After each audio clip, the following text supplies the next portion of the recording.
கர்த்தருடைய பரிசுத்த நாமத்திற்கு ஸ்தோத்திரம். இன்றைய நாளின் தியானத்திற்கென்று தெரிந்து கொள்ளப்பட்ட வேத வசனம் பரிசுத்த மார்க்கு எழுதின நற்செய்தி நூல் 10ஆம் அதிகாரம் 27ஆம் வசனம். மார்க்கு 10:27. இயேசு அவர்களை பார்த்து, மனுஷரால் இது கூடாததுதான், தேவனால் இது கூடாதது அல்ல. தேவனாலே எல்லாம் கூடும் என்றார். ஆமென். இயேசு தம்முடைய சீஷர்களோடு இருக்கும்போது ஒருவன் வந்து, நல்ல போதகரே, நித்திய ஜீவனை சுதந்தரித்துக் கொள்ளும்படி நான் என்ன செய்ய வேண்டும் என்று கேட்டான். அதற்கு இயேசு, நீ போய் உனக்கு உண்டானவைகளை எல்லாம் விற்று தரித்திரருக்கு கொடு, அப்பொழுது பரலோகத்திலே உனக்கு பொக்கிஷம் உண்டாயிருக்கும். பின்பு சிலுவையை எடுத்துக்கொண்டு என்னை பின்பற்றி வா என்றார். அவன் மிகுந்த ஆஸ்தி உடையவனாய் இருந்தபடியினால் இந்த வார்த்தையை கேட்டு மனமடிந்து துக்கத்தோടെ போய்விட்டான். அப்பொழுது இயேசு, ஐஸ்வர்யத்தின் மேல் நம்பிக்கையாயிருக்கிறவர்கள் தேவனுடைய ராஜ்யத்தில் பிரவேசிக்கிறது எவ்வளவு அரிதாய் இருக்கிறது என்று கூறியதை கேட்டு ஆச்சரியப்பட்ட சீஷர்கள், அப்படியானால் யார் ரட்சிக்கப்படக்கூடும் என்று தங்களுக்குள்ளே சொல்லிக் கொண்டார்கள். இயேசு அவர்களை பார்த்துதான், மனுஷரால் இது கூடாததுதான், தேவனாலே எல்லாம் கூடும் என்றார். எஸ், பலமுள்ளவனுக்காகிலும் பலனற்றவர்களுக்காகிலும் உதவி செய்வது தேவனுக்கு லேசான காரியம்.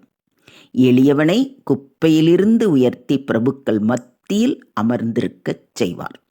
செங்கடலை பிளந்து தனது ஜனங்களை நடத்தி செல்வார். கண்மலையை பிளந்து தண்ணீரை தருவார்.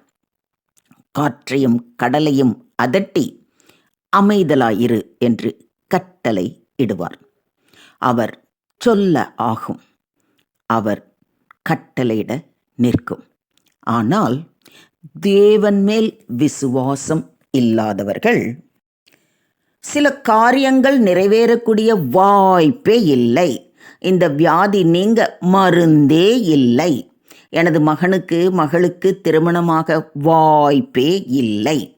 எத்தனையோ பரிசோதனை செய்துவிட்டோம், குழந்தை கிடைக்க சந்தர்ப்பமே இல்லை என்று மருத்துவர்கள் கூறிவிட்டார்கள். வியாபாரம் எதிர்பார்த்த லாபத்தை ஈட்டவில்லை, பரீட்சையில் சித்தி பெற முடியாது, படிக்க மனமில்லை. இப்படி இல்லை இல்லை இல்லை என்கிற சொல்லை தவிர எதுவுமே இல்லை என்று எண்ணத்தோடு வாழ்பவர் நிறைய பேர் இருக்காங்க. அதற்கு என்ன காரணம்னா, தேவனிடத்தில் அவர்களுக்கு விசுவாசம் இல்லை.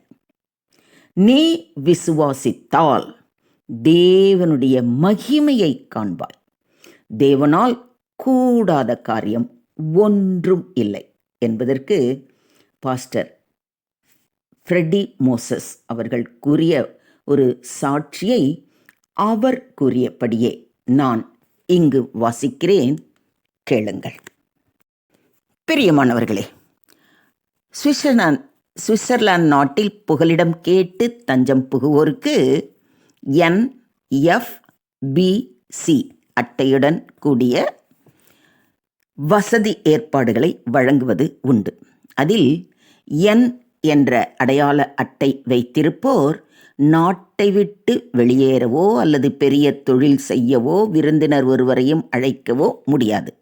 காரணம், அவர்களுடைய விசாரணை நிலுவையில் உள்ளதால் எந்த ஒரு உரிமையும் அற்றவர்களாக இருப்பார்கள். ஒரு சகோதரனை எனக்கு தெரியும். அவர் சுவிஸ் நாட்டிற்கு வந்தபோது அவருடைய மனைவி மற்றும் 2 பிள்ளைகளும் இலங்கையில் இருந்தார்கள். இவர் இங்கு தனிமையில் இருந்தார்.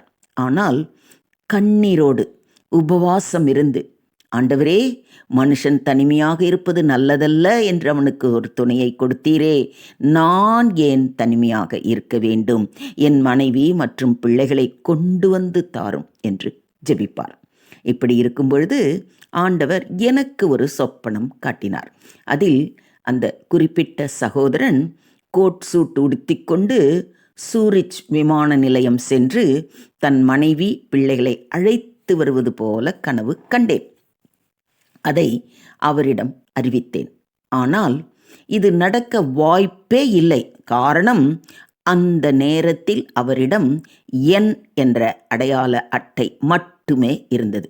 எனவே அவர்களை இங்கு அழைப்பது முடியாத காரியம். பணமும் அதிகமாக தேவை. ஆனால் இலவசமாக அரசாங்கமே எல்லாவற்றையும் செய்து கொடுத்தது. இது தேவனின் வல்ல செயல்.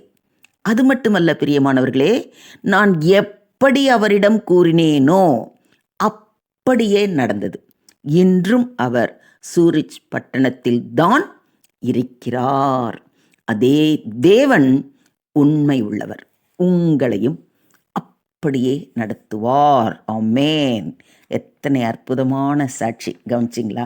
அவர் சொன்னதை அப்படியே நான் வாசிச்சிட்டேன். இந்த சாட்சியின் மூலம் உங்களுடைய விசுவாசம் இன்னும் அற்புதமாக வர்த்திக்கப்படுங்கிறத நான் பரிபூர்ணமாய் விசுவாசிக்கிறேன். தேவன் நமக்கு அதி அற்புதமான வாக்கு தத்தங்களை அள்ளி வழங்கியுள்ளார்.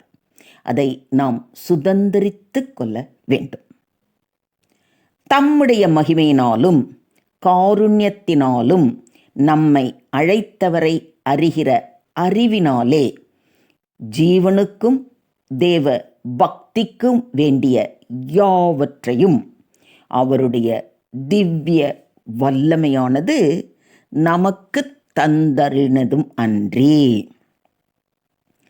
இச்சையினால் உலகத்தில் உண்டான கேட்டுக்கு தப்பி திவ்ய சுபாவத்துக்கு பங்குள்ளவர்களாகும் பொருட்டு மகா மேன்மையும் அருமையுமான வாக்கு தத்தங்களும் அவைகளினாலே நமக்கு அளிக்கப்பட்டிருக்கிறது என்று பேதுரு தம்முடைய 2ஆம் நிருபத்தில் மிக தெளிவாக கூறுகிறார்.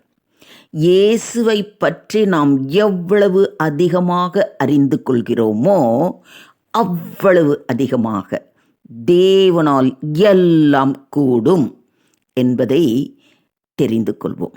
இதை விசுவாசிக்கிறீங்களா? தேவனுடைய விலையேற பெற்ற வாக்கு தத்தங்கள் உலகத்தின் சீர்கேட்டிலிருந்து விடுபட்ட ஒரு வெற்றிகரமான வாழ்க்கையை நீங்களும் நானும் வாழ முடியும் என்ற உண்மையை நமக்கு காட்டுகின்றன. தேவனாலே எல்லாம் கூடும். ஒரு சில விஷயங்கள் மட்டுமல்ல, எல்லாமே கூடும். இது உங்கள் விசுவாசத்தின் அடிப்படையில் தான் நடக்கும்.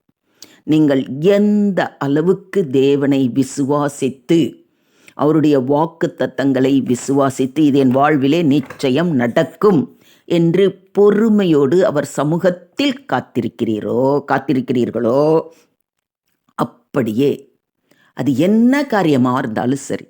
டாக்டர்களே சொல்லியிருப்பாங்க இவர் பிழைக்க மாட்டார்னு. ஆனால் உங்கள் விசுவாசத்தின் மூலம் தேவன் அந்த இடத்திலே ஒரு அற்புதத்தை செய்வார். குழந்தையே பிறக்காதுன்னு சொன்ன ஒரு கப்பிளை எனக்கு தெரியும்.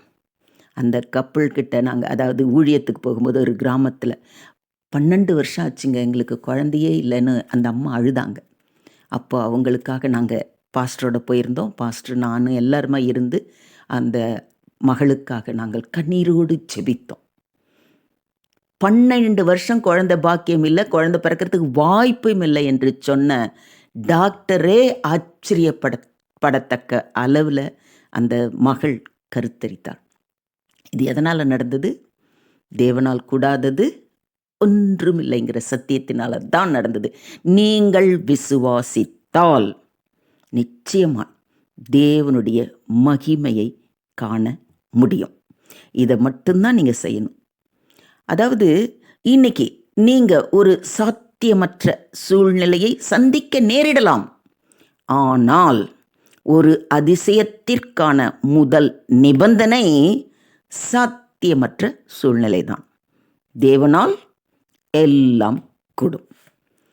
என்னாலே செய்யக்கூடாத அதிசயமான காரியம் ஒன்று உண்டோ என்று தேவன் உங்களை பார்த்துதான் கேட்கிறார். விசுவாசியுங்கள்.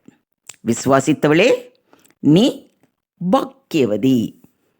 தேவனுக்கே மகிமை உண்டாவதாக. ஆமென், ஆமென், ஆமென்.